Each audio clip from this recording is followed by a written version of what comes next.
Hello, good morning, good morning. Happy Monday sa ating lahat. I hope ay nasa mabuti kayong kalagayan.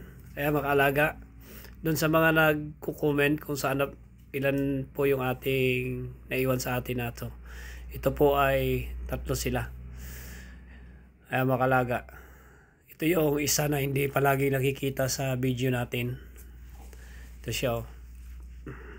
Malusog po yan, kalaga, pero ganyan talaga yung kanyang laki. Sobrang liit niya. Napakaliit po niya na aso. Kaya hindi ko muna pinapakita. Kasi hinihiwalay ko siya sa kanya mga kapatid kasi kawawa siya eh. Kapag may video tayo, hindi siya nakikita palagi. Ayan o, pinamamakalaga o. Liit. Kasya sa isang palad ko, sa isang kamay. Ganun siya kaliit. Pero makita mo naman, ayan, lakas niya dumidi. Yan yung tiyan niya. Nakita mo katatapos lang po niyang mag-milk. Laki naman ang tiyan niya. Kaya tinitingnan ko. Sila ngayon ay nasa 40 days na sila. Pero ito sobrang liit niya compare doon sa kanyang mga kapatid. Sobrang liit. Hindi ko siya sinahalo doon sa kanyang mga kapatid. Kasi binubuli siya. Nakahiwalay siya sa kanyang cage, sa kanyang tulugan. Laki ng niya.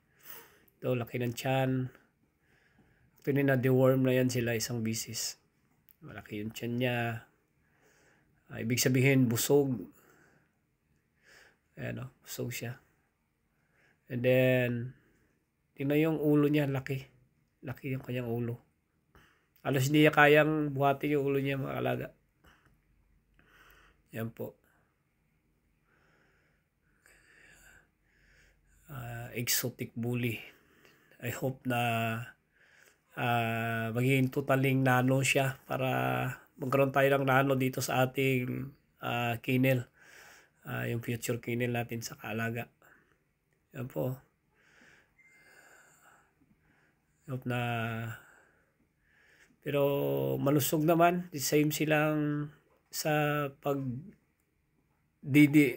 ng buttermilk ay tuloy-tuloy naman yung niya.